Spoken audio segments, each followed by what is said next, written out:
ganda dito. Oh. Ang linaw ng tubig.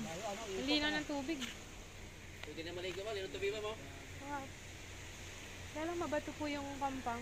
Oo. Masakit pag nagpa ako. So yan, samahan niyo po ko sa part 2 bilang isang travel nurse. Napakaganda po dito sa pinag-stop overan po namin. Share po namin muna sa inyo. Enjoy! Bawal palang maghakot ng buhangin.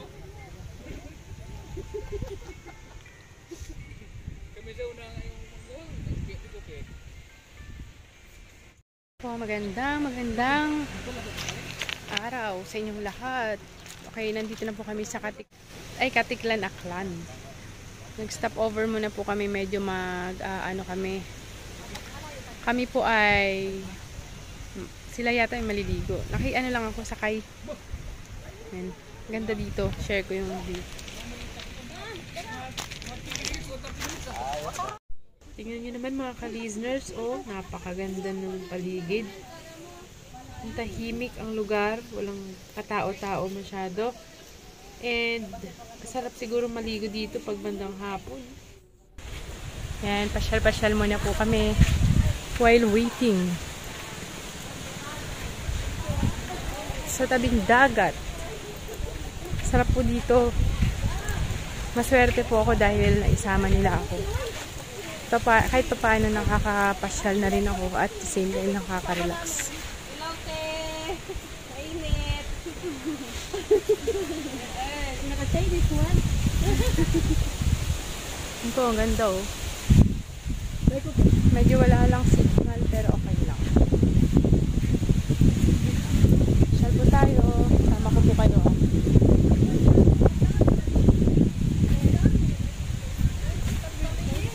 May mga resort dito. Ayan po, may mga upuan, masarap na mag-ano dito kapag pagkahapon malamig. Hindi na pumasok ang nurse.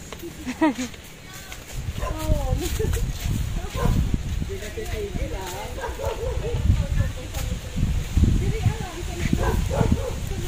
Ang kumalik, bata.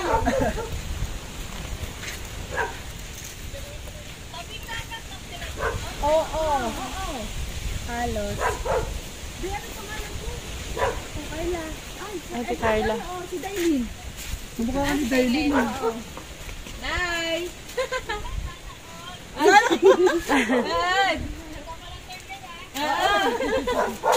Sinanay yung tour guide namin.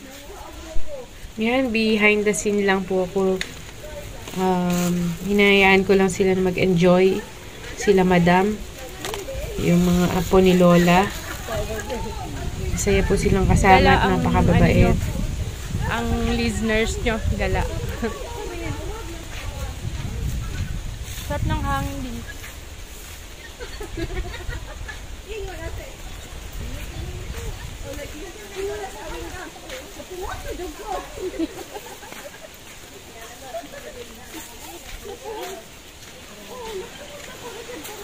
Fresh air.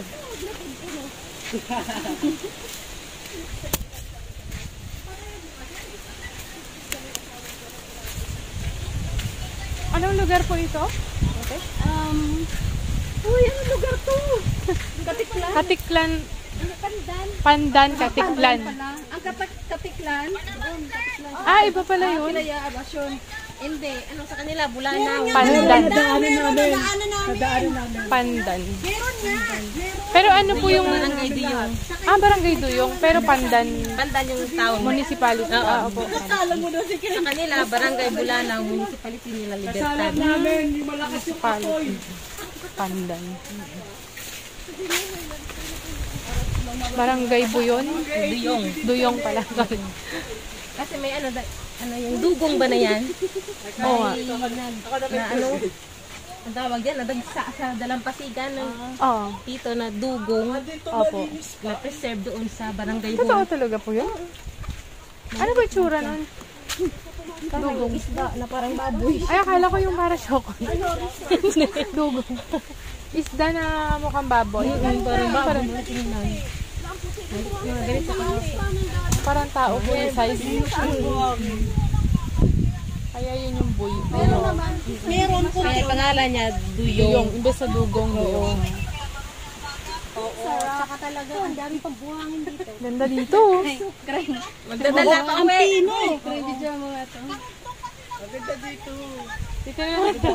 Lambot. Karugtong ng Boracay. Ang lambot ng buhangin. Oo. Po, ito po. Ito yung Pandan Beach Resort. Panoorin niyo na lang po sa vlog. Ito malinis dito. Kasi may nag-maintain dito eh. Po? Doon, Ay, mainit pala. Mainit. Wala pa ba? Wala kaming damit. Pupunta nga kami. Maganda wala silang Balupati. Malamig doon. Pati malamig yun. Hello! Lagaw lang kami, girl. Ayan, shoutout po kay Ate Carla. Very accommodating po siya sa amin. Nakadilaw Wala pa po. nga sila. Sana may panood mo po ito. Fun din. Oo nga. Pero nasa iba, tawagan ko lang. Pag si Book mo yan, boss. Boss. Pag mga lalaki yung boss. Pre. Oo, ilan na lang ba? Kasi ano kasi dyan, may ilog yan dyan. Tatawid ng kabayan. Ipa sa baba pa yun sa bodega. Punta doon sa kabila. Tawagan mo sa GM. Kasi yung meeting namin, yun yung meeting. Oo, sige. Yung vlog Kailan na ba yan. yun? Sige, tawag ko muna. December? Kasi may order ako doon eh. Para may Meeting, sabay. yung ano na, pang isda din. Panghuli ng isda. Ang dami, ilang Sige, kinulaga may order yun. kasi ako doon. Siguro. Sabi ko, Ayun, sana Pagpahingi mo lang si Ate Tri. pag-uwi nyo, mayroon, may huli. Buti nga kanina, yung pagtawag niya sa pinsan niya, may nahuli. Oo. Tinago niya yung Ang oras kami natulog, kagabi nag-ihaw kami ng manok. Wow. Ay, kayo pala. Oo. Ay, salamat. Thank you po ah. Sarap. Tinola po naman po. Native nga po siya. Maswerte na yung manok na yun ay isang buwan ang nakabukot. Tignan mo pa, pag-aho mo dito. Malinamnam na. Ayaw, nahirapan ako mag-ano ng ano na, naalis ko kasi magtabaan na. Marami sa umilit na sa bahay. Okay lang may jacket, ang init. Maliligo na po kayo? Ito payong mo! Mainit? Payong! Masikip. Okay. Dupa niya, dupa. Dupa ka dyan. Minsan lang yan makalayas eh. Talaga. Doon po maano, mababaw. Is ganda, sobrang init. Minsan lang maka-day off. Balik agad. You know? Bye-bye! Talon! Bye-bye! Ayaw ko kaya tumalon? Ready? Alis lang! Talon nga eh! You know? Tiis, Bye na! Ito behind the scenes. tiis ganda. Tiis ganda.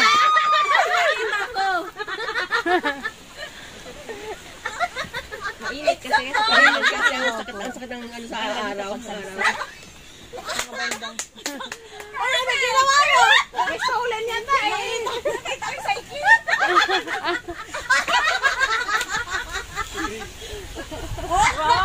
Oh, ganda.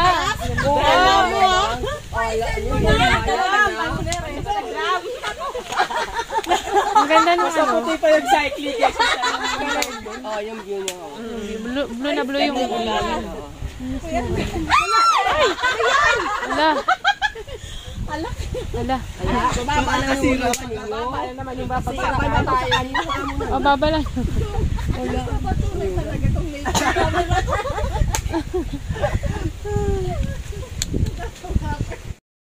Ito mo pananim ko. kakulay mo na yung talong pag hilaw.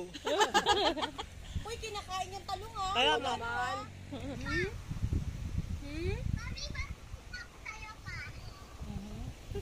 May papakita sa'yo. Yan, may pabuko po sila. Napakasarap talaga ng fresh na buko. Dito sa probinsya, diyan sa probinsya po, libre lang ang buko basta may aakyat. Samantalang sa Maynila, ayan, napakamahal. Binigyan po nila ako, ubusin ko raw po itong buko. Napakaraming sabaw eh. Siguro lagpas 1 litro to. Pinipilit kong ubusin. Hindi ko kinaya, kaya pinabiyak ko na lang.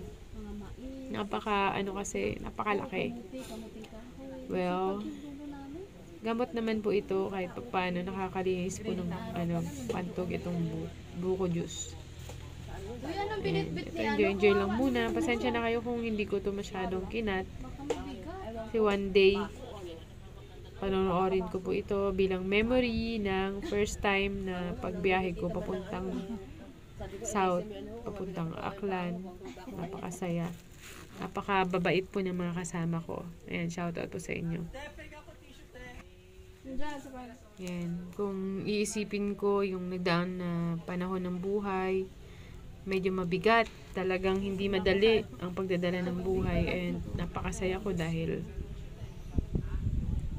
alam ko ito'y isang malaking reward ng Panginoong Diyos na ako'y magkaroon ng simpleng bakasyon na kung saan ako'y makakapaghanap buhay din.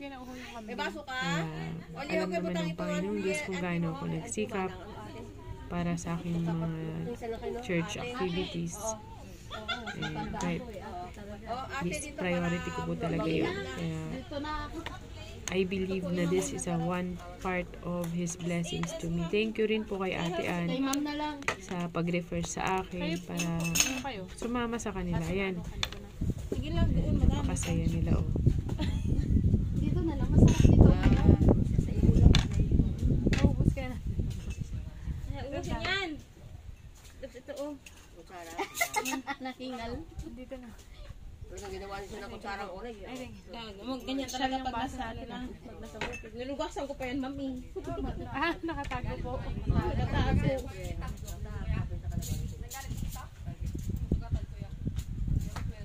Ano talaga, unang... Ano natin?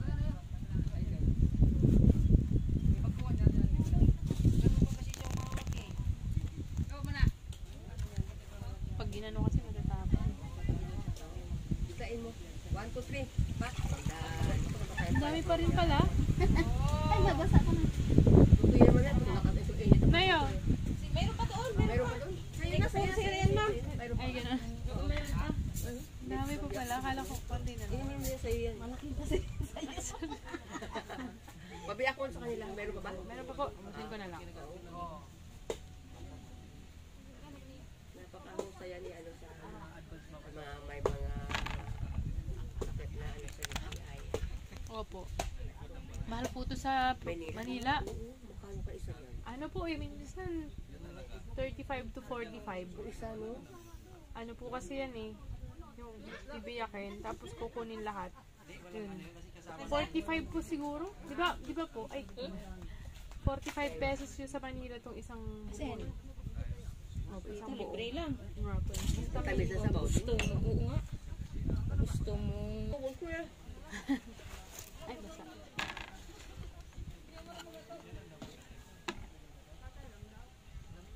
Kasi ano plano ka pa? Ano yung Yun kambing? talagang inubos ko yung laman, kalahati lang. Sobrang busog na ako niyan kasama yung sabaw. Nakatabid po kami sa isang meal niyan kapag kumain ka ng isang buko.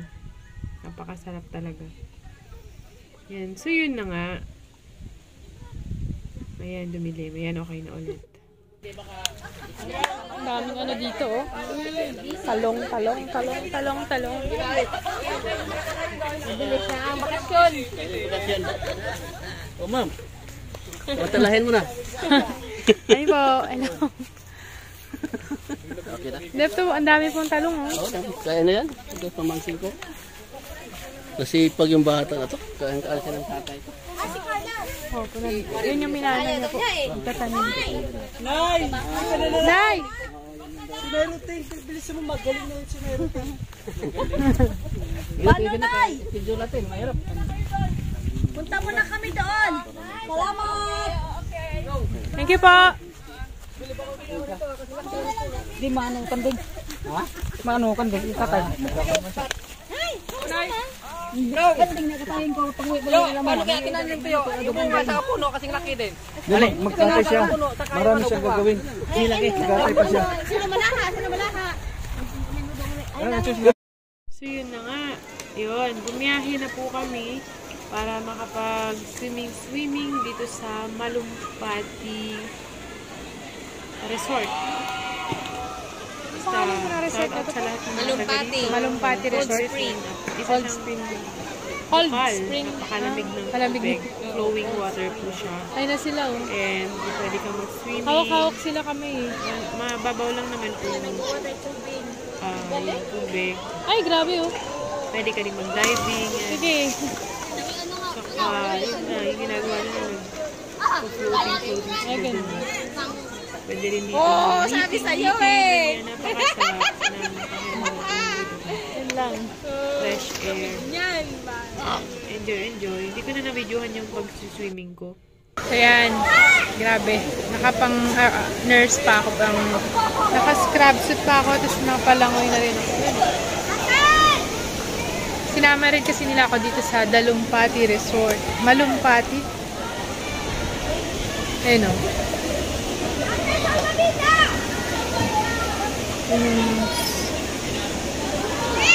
Kita ba? Malumpati Resort. Super relaxing. Very blessed talaga ako dahil na-invite ako dito. Shout out ko sa mga taga-Pandan. Katiklan. Tabi ng Katiklan to eh. Dito po kami sa Malumpati, Pandan. So yun na nga, nakapag-shower na ako. Nakapagpalit na ako ng damit. Ayan na. Picture muna.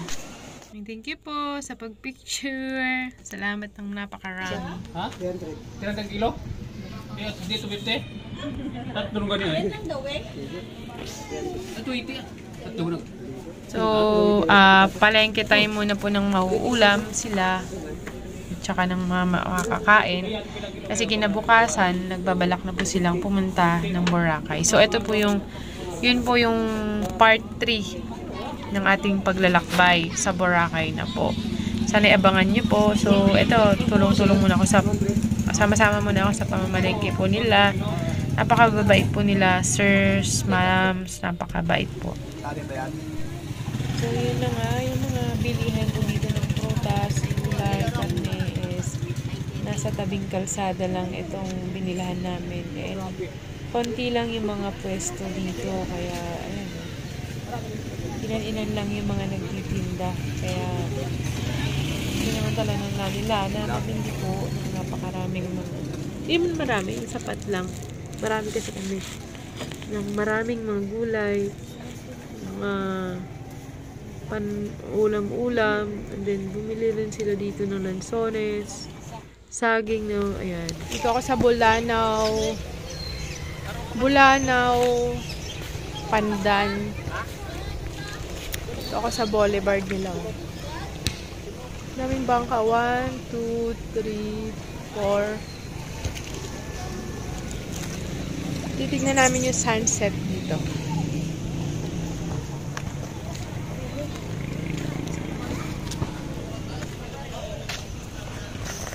Ay, sarap huminga. Relaxing.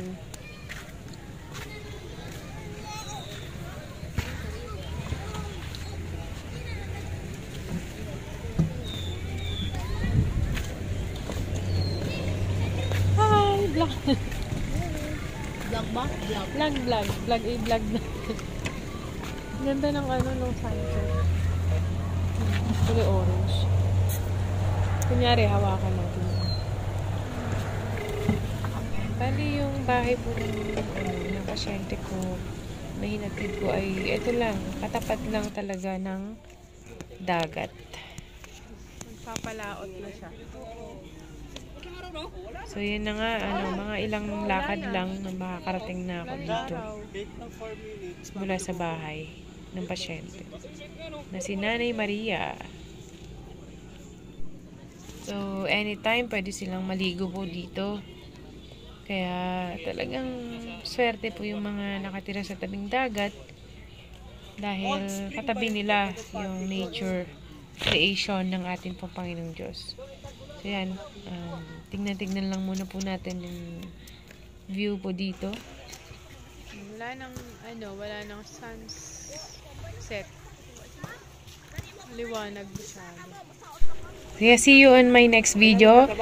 Ang susunod po ay ang paglalakbay natin sa Boracay. Thank you po. See you.